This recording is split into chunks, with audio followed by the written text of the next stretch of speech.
దినమెల్ల దేవుని దయలో దేవుని కృపలో మనల్ని కాచి కాపాడిన దేవుని స్తుతించి నిద్రపోయే ముందు ఈ వాక్య ధ్యానం చేసుకుని పడుకోండి. 2 దినవృత్తాంతములు 15:7 2 Chronicles chapter 15:7. మీరు బలహీనులు కాక ధైర్యం వహించుడి, మీ కార్యము సఫలమగును.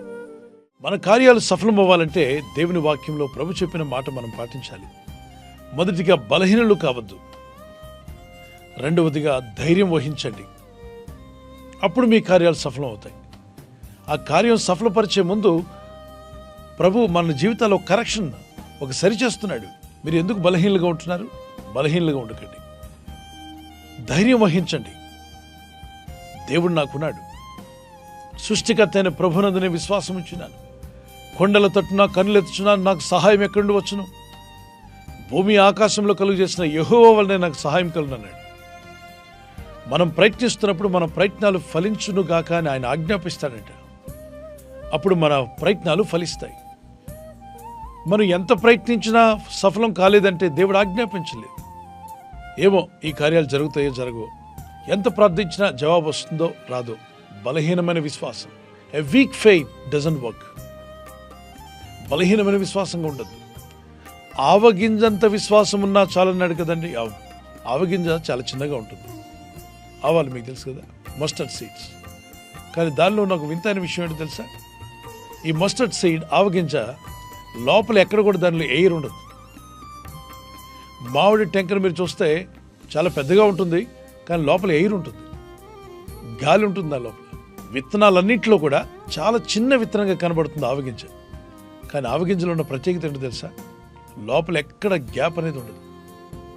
లూకాసు 17:6 ప్రభు చెప్పిన మాట, మీరు ఆవగింజంత విశ్వాసం గలవారైతే ఈ కంబళి చెట్టును చూచి నీ వ్రేళ్లతో కూడా పెకిలింపబడి సముద్రంలో నాటబడమని చెప్పినప్పుడు అది మీకు లోబడును అన్నాడు.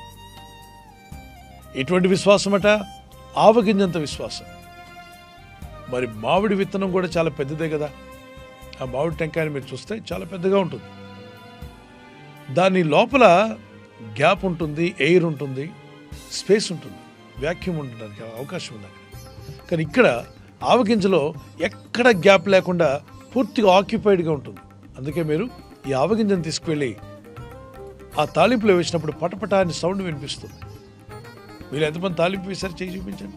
లేకపోతే ఒకసారి చూడండి. ఈరోజు ఆవగింజలు తీసుకెళ్ళి ఆ వేడి నూనెలో పడేస్తే చిటపట అని సౌండ్ వినిపిస్తుంది. ఏంటంటే పగులుతున్నాయి అవి. దాని లోపల ఎయిర్ లేదు, ఎక్కడ గ్యాప్ లేదు, సందేహానికి అవకాశం లేదు. దేవుడు చేస్తాడో చేయడో అనేటువంటి డౌట్ కలిగిన ఫెయిత్, ఫెయిత్ విత్ డౌట్ అంట. విశ్వాసమే కానీ అనుమానంతో కూడిన విశ్వాసం పనికిరాదు. ఎటువంటి సందేహం లేని విశ్వాసం అయి ఉండాలి.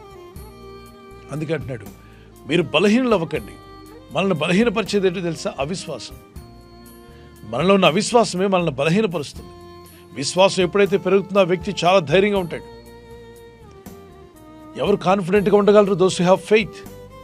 When faith increases, confidence increases. Faith in God brings a great confidence. మనుషులను బలహీనపరిచేటువంటి ఏంటంటే రోగాల గురించిన రిపోర్ట్స్. కొన్నిసార్లు అవి వినగానే మనుషులు బలహీనలైపోతారు. నాకు ఈ రోగం ఉందా? నాకు ఈ వ్యాధి ఎలా వచ్చింది? ఇది ఎప్పుడు పోతుంది? ఎలా జయిస్తాను? ఆ మాట వినగానే డాక్టర్ చెప్పినప్పుడు మాట వాళ్ళు భయం కలుగుతుంది. ఈ గడ్డ క్యాన్సర్ గడ్డ అవుతుందంటే ఒకసారి బలహీనలైపోతున్నారు. మీరు దాన్ని జయించాలి. పరిస్థితులను చూసినప్పుడు కొందరు బలహీనలైతే, కొందరు శత్రువులను చూసి భయపడుతున్నారు. మరికొందరు వారికి ఆర్థిక ఇబ్బందులు చూసినప్పుడు బలహీనలైపోతున్నారు. అప్పులు ఎలా తీర్చాలి? అప్పులు పెరిగిపోతున్నాయి, వచ్చేది తక్కువగా ఉంది, ఎప్పుడు తీర్చగలను? ఇలాంటి అనుమానాలతో, సందేహాలతో మీ జీవితం బలహీనమై ఉంటే ఈరోజు ఈ వాక్యం మీకోసమే. ఈ వాగ్దానం పట్టుకొని ప్రార్థించండి. పిల్లరా, నాలో బలహీనతలు తీసివే ప్రభా, నేను ధైర్యంగా ఉండడానికి సహాయం చేయి. కారణం ఏంటంటే మీరు నా కార్యములు సఫలపరచబోతున్నారు. విశ్వాసంలో బలహీనలు కావద్దు, ప్రార్థనలో బలహీనలు కావద్దు, పరిశుద్ధతలో బలహీనలు కాకండి. దేవుని వాక్యమందు బలవంతులై ఉండండి, ప్రార్థనలో పట్టుదల గలవారై ఉండండి, విశ్వాసంలో బలమైన విశ్వాసం కలిగి ఉండండి. అలాగే ధైర్యం వహించండి. ప్రార్థన చేసుకుందాం. పరిశుద్ధమైన మా ప్రియ తండ్రి, నీ ప్రజల్లో ఉన్న బలహీనతలు తీసివేయండి. ఏ విషయంలో కూడా మేము బలహీనలు కాక ధైర్యం వహించి ఉండమన్నాం, ధైర్యం కలిగి ఉండమంటున్నాం. దేవుడు మాకు తోడై ఉన్నాడు. మేము బలహీనలు కాక ధైర్యం వహిస్తాం. దేవుని యందు విశ్వాసం కలిగి ఉంటాం. దేవుడు మా కార్యములు సఫలపరుస్తానని వాగ్దానం చేశాడని ఈ వాగ్దానం ఎత్తి ఎందరైతే ప్రార్థిస్తున్నారో వారందరి జీవితాల్లో నీ చిత్తానుసారంగా వారి కార్యములు సఫలమవునుగాక, ఆశ్చర్య కార్యములు జరుగునుగాక. ఈ రాత్రి నెమ్మదితో పండుకొని సురక్షితంగా కాపాడబడినట్లుగా నీ అగ్ని కంచి వేసి మమ్మల్ని కాపాడండి. మీ చిత్తములో కొనసాగే కృప అందరికీ దయచేయమని యేసుక్రీస్తు ప్రశస్త నామములో వీరందరికీ చక్కని నిద్ర దయచేసి తెల్లవారు లేచి కృపను మాకిమ్మని క్రీస్తు నామములో అడిగి వేడుకుంటున్నామా పరలోకపు తండ్రి. ఆమేన్, ఆమేన్. ఈ వాగ్దానం మీతోనే ఉంచుకోకుండా అందరికీ షేర్ చేయండి. ఈ ఛానల్ తప్పక సబ్స్క్రైబ్ చేయడం మర్చిపోవద్దు.